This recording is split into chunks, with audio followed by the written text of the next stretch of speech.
Finish your schooling, assuming your parents are in their mid-40s, we'll say they have about 30 years left in their life. The real world starts to set in. Your job, your possible relationships, your important things to do in life take priority. Eventually, if you leave your hometown, you'll only be seeing your parents around holidays and special occasions, maybe 10 days a year. So, 300 days left with the people who brought you into the world, whereas before you would see them almost every single day. You have already spent 95% of the time that you will ever spend with your parents in the first 18 years of your life. And now, you only have the remaining 5% for the rest of your life. At the end of the day, there's only one thing that matters, and that's your own happiness. What many people don't realize is that they do so many things in life just to try and succeed as opposed to fulfilling a purpose. They work a job they hate for 40 years just to make that extra $30,000 a year so they can afford a car that they only drive to work. It's temporary happiness, not genuine happiness. People go to school to become a doctor because their mom or their dad or somebody else told them to, not because they actually want to. I really hope that every single person watching this video gets insanely rich and famous so that they can finally realize that this isn't the point of life. The point is to be happy with what you're doing while you're doing it. Alright, sure, the 45 working years or however long you're working is going to be hard to get past. But what if you don't hate waking up every day to go to work? What if your work is your happiness? You see, life isn't a straight path. You can't map it out perfectly one-to-one. It just doesn't work like that. We spend every day planning on what we're going to do the next, instead of just taking in the day for what it actually is. Sure, we have to eat, duh. But what if we spend that time eating with friends or family, or just people who make your life better? Your commute to work might be long and tedious sometimes, but what if you spend that time listening to podcasts or carpooling with coworkers and friends? The 13 years we waste on our phones might seem useless, but what if we use that time to build the business you've always wanted to, or build the brand you've always wanted, or make a YouTube channel to talk to people about the random ideas you get? You'll bring so much value to people that you never even thought was possible. Let's say you take care of yourself and regularly work out and eat decently well. Your chances of being healthy later in life is much more likely, and you'll have much more free time to master the things that you really want, whether that be a skill or just relationships with others. No matter what you or I or any person on this planet does, time doesn't stop for anyone. Time is the one thing you cannot get back. If you lose a lot of money, it's fine. You can get more. If your friend decides to turn their back on you, it's fine. There's millions of people out there in the same situation. But time, you can't get it back. Once it's gone, it's gone. How many days have you spent doing the same mundane tasks that you hate? And more importantly, when is it going to end? Life is about choices. Every choice you've ever made has led you to this exact moment watching this video. And given that you only have one life, at least in this universe, why not make your own decisions? So many people live life predicated on somebody else's opinion, which is dumb. People have so many barriers in life, but they aren't really about money, they aren't about time, they aren't about how you look, it's about opinions. Probably about 90% of people are unhappy because they value someone else's opinion more than their own. When you're old and unable to do things that you like when you're younger, and regret hurts more than breakup, failure, or anything else. Life doesn't have to suck. You don't have to regret everything. That FOMO, or fear of missing out, is a poison. Instead of living trying to mimic people you see on Instagram or YouTube or social media, just live based on your own terms. Instead of just observing and living passively, really start to think about what you do with your time. Does that mean you call your boss and tell him you quit? No. Does that mean drop out of school tomorrow? No. All it means is to truly decide what you want in life and put yourself in the right direction. It's not gonna happen overnight, that's not the life. There will be no journey. As cliche as it sounds, your 79-year journey here is very short. Sure, it's technically the longest thing you'll ever do, but the universe is 13.8 billion years old. If the universe's history was condensed down into 24 hours, the world as we know it, with cars and airplanes, and civilization as we know it, only came into existence in the very last second. Block out any and all negativity in your life. Incendio! Truly realize that the only opinion that matters is your own, life can get pretty clear. Accio! And the noises inside your head get pretty quiet. Protego! Incendio! As kids, we believed a lot of different things.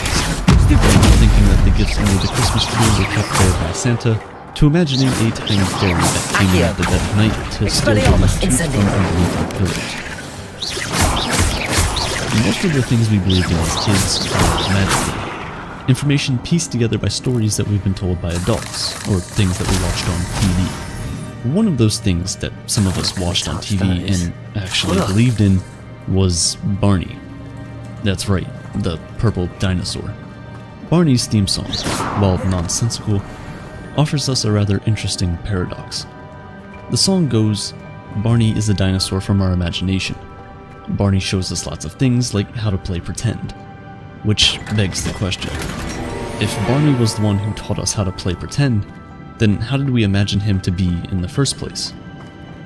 It's the classic causal loop, where an event in the future creates an event in the past, which creates the event in the future. And so you're left without a point of origin.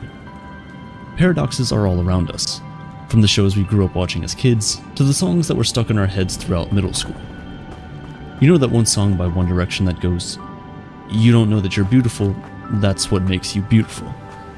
Just think about it for a moment. For her to not know that she was beautiful, she had to have been beautiful in the first place, which means that she couldn't have known what made her beautiful.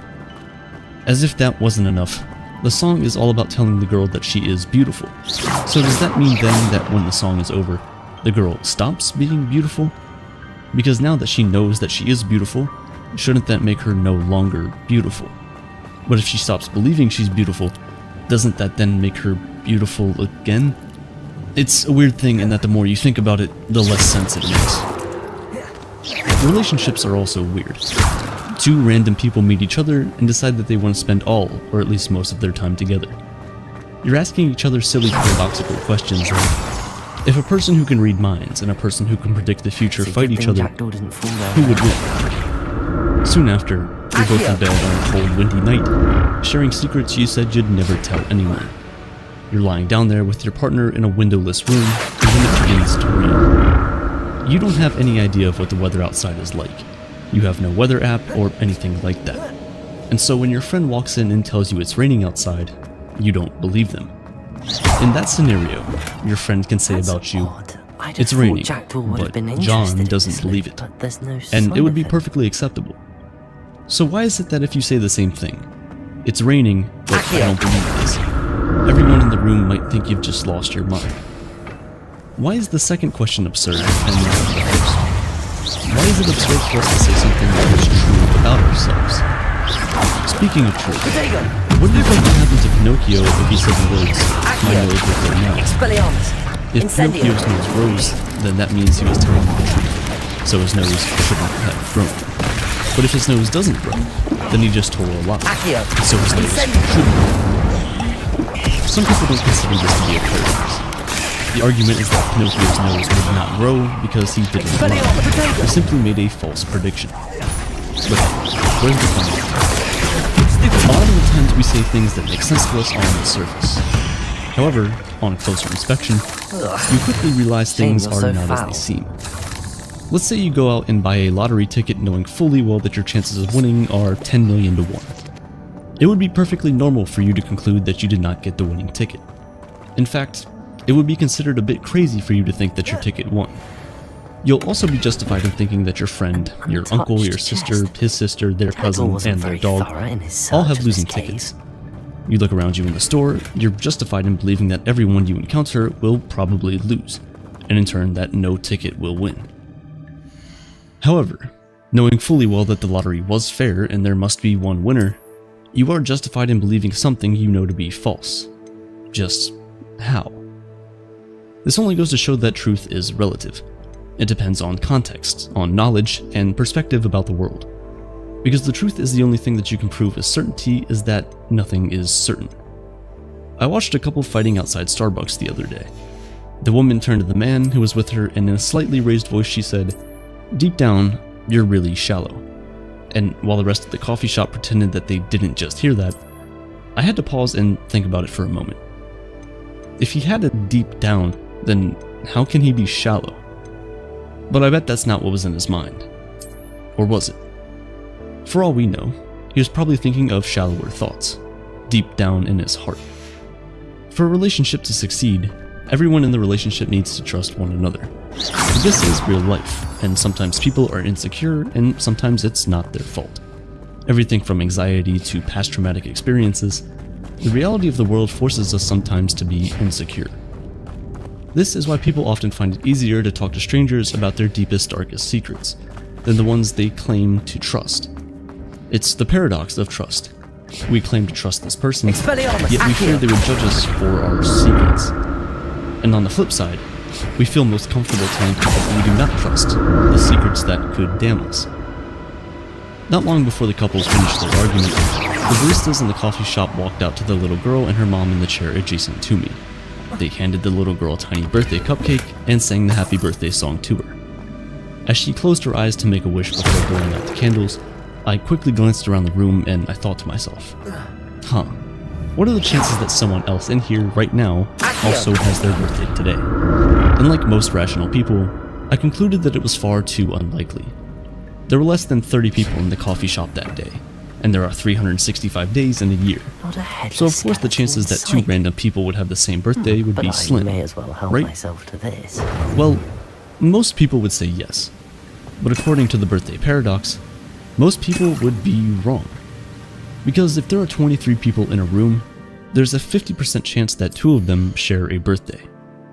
Now to fully understand this one, we're going to need some math, so permit me to do a little bit of probability analysis here. Let's start small, with just 2 people. Let's ignore leap years or twins or any patterns that suggest babies are born more times at certain periods of the year than others, because those are just too confusing. Okay, say you and I are in a room together. There's a 365 out of 365, or 100% chance that I have a birthday. I do. And a 365 out of 365 times 364 out of 365 chance that we both do not share the same birthday. Now, let's say one other person in the room joins us. The probability that this new person does not have the same birthday as either of us becomes 365 over 365 times 364 over 365 times 363 over 365, and that multiplication just goes on and on and on for however many babies you want. When you get to the 23rd baby, this incredibly long series of multiplication gives you the number 0.492, which is basically 49.2%. Now, this is the probability that we do not share a birthday. To find out the probability that 2 random people in this coffee shop do share a birthday, we have to subtract that number from 100%, which gives us 50.7%. If you don't fully understand the math, honestly, I barely did too. But it checks out, trust me. While we're on the subject of math, a teacher once walked into her class on Friday and announced that there would be a surprise test sometime next week. More spiders. As she left the class, the students began to murmur to each other about when they thought the test would happen. One clever student stood up and told his mates that the test couldn't be given on Friday, because when Thursday comes around and they don't have the test, then they know that the test is on Friday. But it has to be a surprise test, so it can't be Friday. Because they already know it can't be Friday, if it's by the end of Wednesday and it doesn't happen, then they'll know it's Thursday, so it can't be Thursday either. The student continues his analysis for the rest of the week until Monday, and finally, he comes to the conclusion that the test cannot be given at all, since they would know. But the teacher said it would be a surprise. So when the teacher walks in on Wednesday and hands them their test sheets, the students are all surprised. How could this have happened? They all ask themselves, puzzled.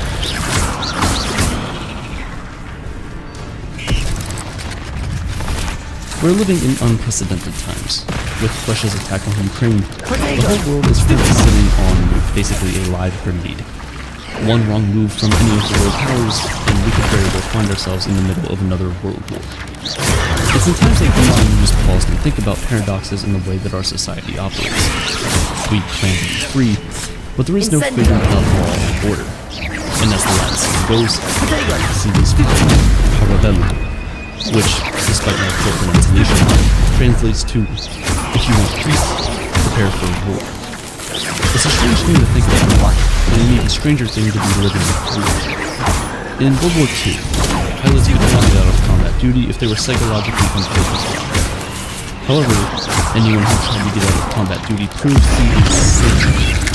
Today we call this a catch-22, after the satirical World War II novel written by Joseph Heller. We see catch-22s everywhere in our world today. To get a job, you need work experience. But to get that work experience, you need to have had a job. We've all seen companies asking for 5 years of experience for entry-level jobs. Or coal miners who only have 2 options: to quit working and die of starvation, or to keep working and die of pollution. Most people pick the latter, because then they can say at least they tried their best. The world is unfair. Some people are born into wealth, power, and privilege, and never have to work a day in their lives. The rest are forced to struggle and slave away just to make ends meet. Truly, all animals are equal, but some are more equal than others. On the surface, the statement might not seem logical. However, on first inspection, it may prove to be well-founded, and even true.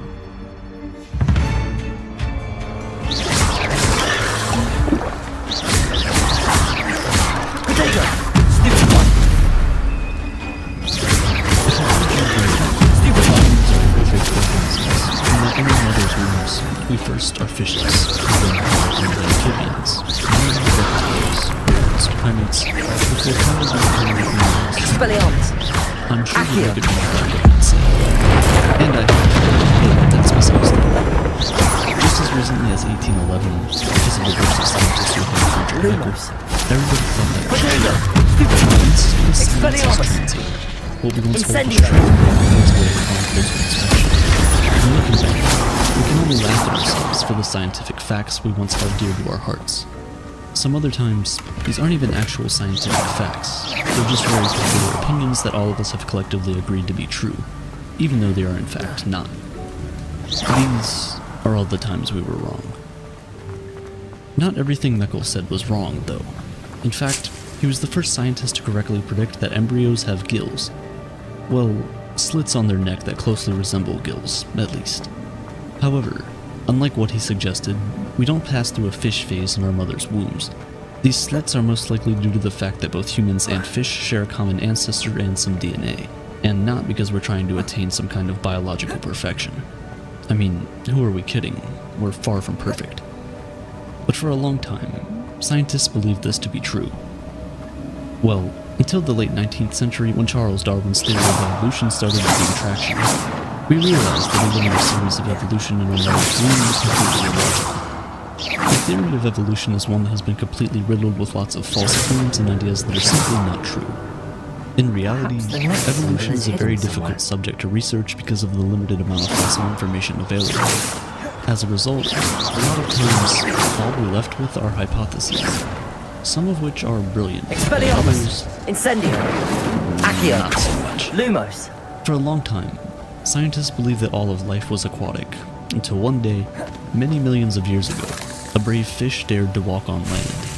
Starting with very short periods on dry ground, the fish started spending more and more time on land, and gradually, its gills got replaced with lungs, and it became amphibian. Then the amphibians became reptiles, who became birds, who became mammals. And while these scientists got the process of evolution right, that one brave fish was not the first animal to step on land. The earth was rich with insects, funguses, and was bubbling with life before that fish ever came into the picture. Another hypothesis that we all seem to collectively get wrong is where humans come from. If I asked you right now, you'd most likely tell me that we evolved from chimpanzees, our closest living relatives. But while the second half of that statement is true, the first half is completely false. Accio. We didn't evolve from Expeliarmus. chimpanzees. Incendio. Yes, we evolved from apes.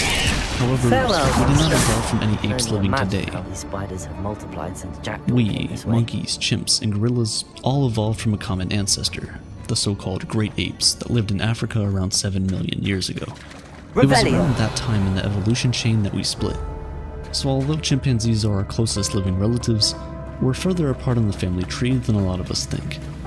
Our much closer relative, although now extinct, are the Neanderthals. Modern humans spoke from Neanderthals just around 500,000 years ago. But even these guys certainly came with their own controversy. For a long time, scientists believe that Neanderthals and humans never lived together, with some believing that Neanderthals evolved into humans. But again, that's not true. Archaeologists have since found ancient human skeletons that prove that modern humans and Neanderthals coexisted for thousands of years. In fact, they didn't just coexist, they actually mated, which is why most humans living outside of Africa have anywhere between 1 to 4% of Neanderthal DNA still in them today. When we start talking about the theory of evolution in ancient humans, we can't help but talk about dinosaurs. You know, those giant scary lizard-looking things from Jurassic Park. The ones that have Earth-like tones, lizard-like scales, and roars more earth-shattering than that of a lion. Well, in reality, the dinosaur was none of those things I just mentioned. First, dinosaurs are more closely related to birds than lizards. In fact, every single living bird today is a modern-day dinosaur, a descendant of theropods, a species of ancient dinosaurs. And because they're birds, they mostly had feathers covering their scaly skin. Fossil evidence has shown that a lot of Tyrannosaurus had feathers, which means that even the great T-Rex probably had a few as well, mostly on its head and tail. Dinosaurs also never ran fast. Because they always had to have one leg on the ground, they could only get to around 25 miles per hour, which is still pretty scary because, well, 1, they're massive, and 2, the average speed of a human is 15 miles per hour. But if you're Usain Bolt, you've got nothing to worry about. You can outrun these guys any day. And let's be honest, have you ever heard any bird roar? Yeah, me neither. Which is why a recent scientific study has shown that the T-Rex most likely hooted, cooed, or made deep-throated booming sounds like the emu, not a trembling roar like a giant lion. It's funny when you think about it. Now we can forgive ourselves for getting these details wrong. After all of these things happened tens of millions of years ago, before any of us ever existed. But if you look much closer in time, you'll see a lot of things we get wrong every day. Even things that are as simple as George Washington's teeth. In 1789, when George Washington was inaugurated as president, he only had one natural tooth. But because the president had an amazing smile, he wore dentures. Now, in reality, these dentures were made from brass, gold. For some reason, they were made from wood. Why I have no idea. But it's not too late to change your mind. According to the Merriam-Webster Dictionary, a person who often changes their beliefs or behaviors in order to please others or to succeed is called a chameleon. But are chameleons really chameleons? This definition is derived from the assumption that chameleons change the color of their skin to match their surroundings, most likely to camouflage. And while there are animals that decide using this technique like the octopus, the chameleon is not one of those animals. In reality, most chameleon species can only change from form to form. They don't change color to blend into their surroundings. They do it to regulate their body temperature. When the chameleon is cold, it becomes darker to absorb heat. Expeliarmus! It turns pale to reflect more heat so it can Incendio! There is one species of chameleon that can change into any color though, and that's the panther chameleon.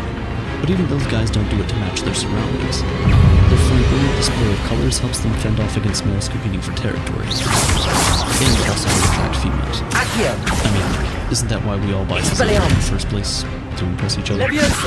Speaking of fancy, who else was told that diamonds are made from coal? Sorry, but that's not true at all. It's a terribly common misconception. In fact, most of the diamonds that have been dated were found to be older than even the very first plants in the period. And because we need trees to make coal, it's impossible for coal to produce diamonds when diamonds existed long before the material coal even existed. Expeliarmus! Anyway, NASA researchers have even found a number of nanodiamonds in meteorites. Nanodiamonds are diamonds that are just a few millimeters in diameter. Expeliarmus! Incendio! They're too tiny to be considered gems, but it's still pretty cool that you can have these precious objects just floating around in space. Still, it makes you question why we're doing so precious. In reality, they're extremely abundant. There are planets in space where it literally rains diamonds. Anyway, of course these asteroids are floating because there's no gravity in space, right? Well, unfortunately, wrong. There is gravity in space. It's what keeps the moon orbiting around Earth, and the Earth Incendio. will stay away the sun with all the other planets. It's just that as you get further away from the Earth, the Earth's gravitational pull weakens, and other gravitational forces begin to tell you. Expeliarmus. But in Leviosa. reality, everything in Incendio. space is falling, in every direction imaginable, all the time. The only reason it seems as if you're floating and not falling is because space is very large, and most importantly, That's unnerving. very empty, What's at happening? least compared to Earth. For instance, on Earth, if you were to, and I really don't recommend it, jump off a building, you could feel the strong winds on your face. You would see the ground appearing closer and closer. You can tell that you're falling quite easily, and in just a few seconds, impact. You're on the ground because the distance between the height you fell from and where you landed isn't that much. In space, there is no air, so no whooshing sound to accompany the Gringotts fall. and the restricted And section. because it's so large, it takes you anywhere from a few hours to many years to land on one surface when you fall from another. So it feels like you're floating, but you're not. You're falling, really slowly. And that's because of gravity, one of man's Where most am important I? discoveries. When you think about the fact that it is one of man's most important discoveries, you would Road imagine that the story starting behind it flood. would have been preserved carefully. But the version almost all of us have heard has not been preserved at all. The old tale goes that How Newton am I was being tired from all the protected? many failed experiments he had in his Magic is career. this? Tired and frustrated, he sat under a tree to rest his head. As he sat, a ripe apple fell down from the tree and hit him on the head. And in a eureka moment, he discovered one of the most important forces in physics: gravity. I can only hope this But the magic truth is protects much me less until I'm dramatic able to than make my way out of it. In reality, Isaac Newton was observing the apples falling from the tree of their own accord when he discovered is that there this must be a place? force behind it. He wasn't sitting under the tree.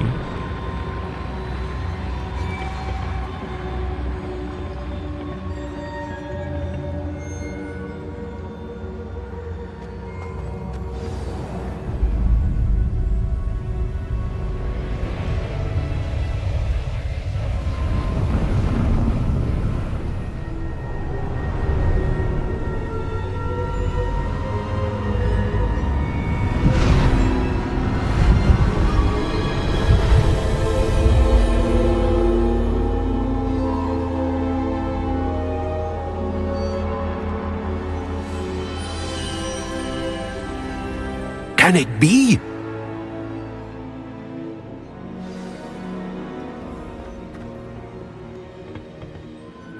It's you. Has someone finally found our map chamber? I recognize you from the Pensives.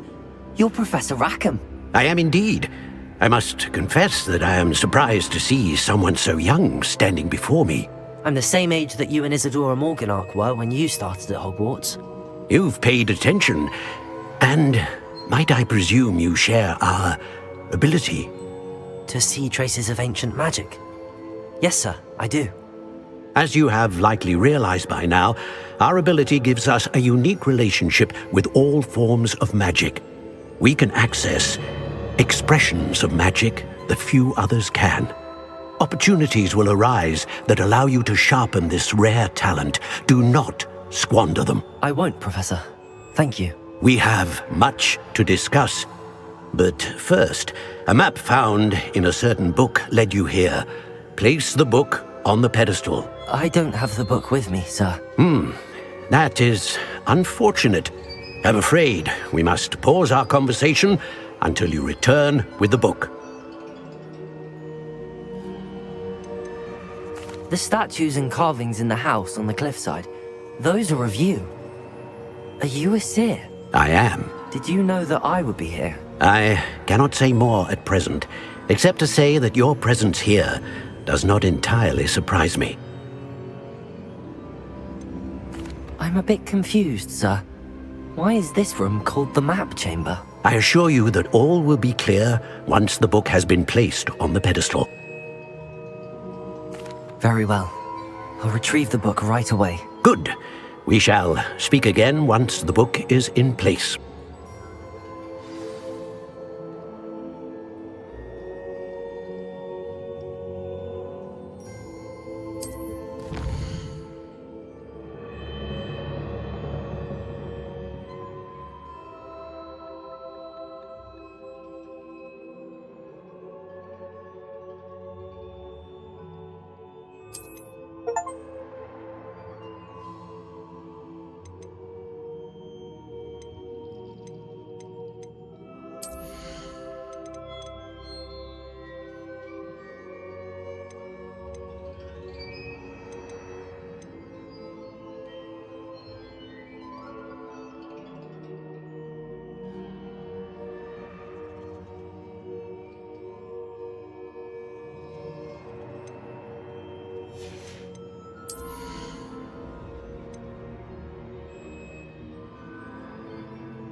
I found the pages and the map chamber.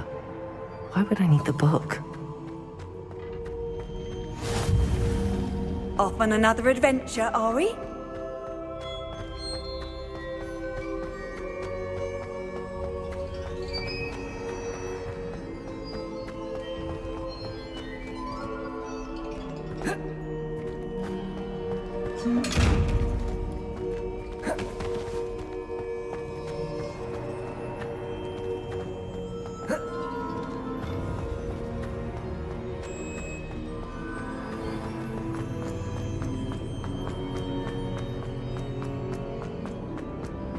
I'm back at Hogwarts. I wonder when Professor Fig will be back. I did promise him I wouldn't neglect my studies while he was away. Suppose I have enough to distract myself with till he returns with the book. Accio!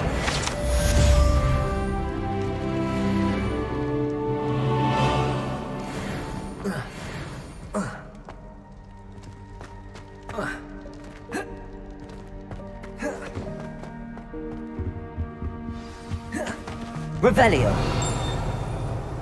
You need to learn the Pulso, the banishing charm. Useful for pushing objects or adversaries away. Complete the required tasks and meet me in my classroom.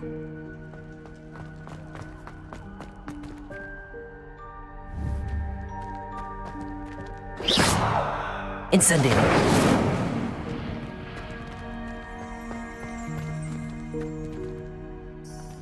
Revelio.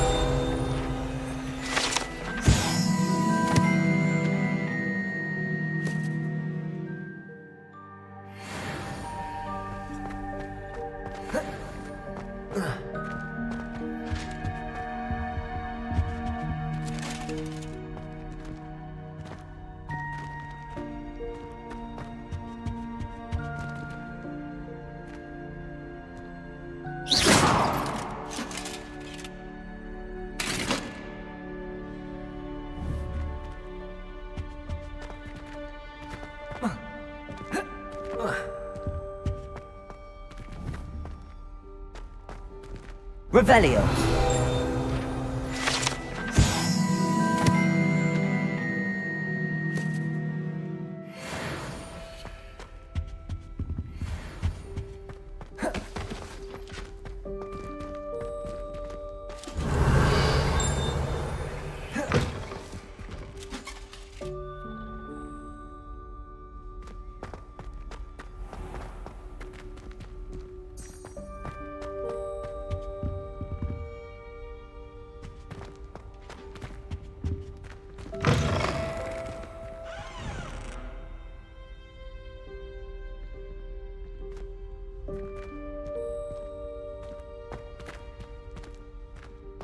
Revelio.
Revelio.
Handy resource indeed, your field guide.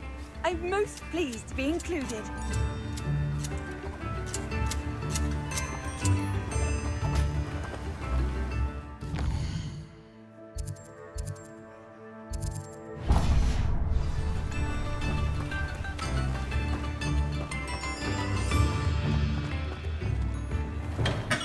We have everything a young student might need when it comes to potions. Have a good look around. What can I do for you today?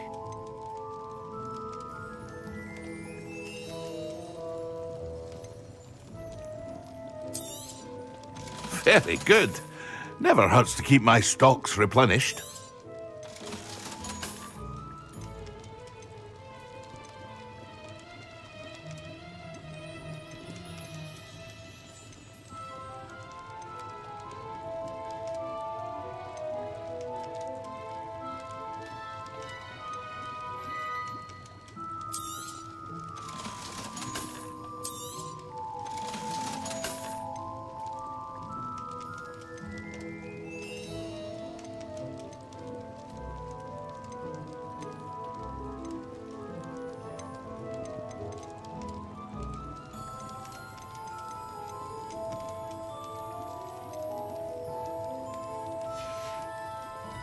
I hope to see you again.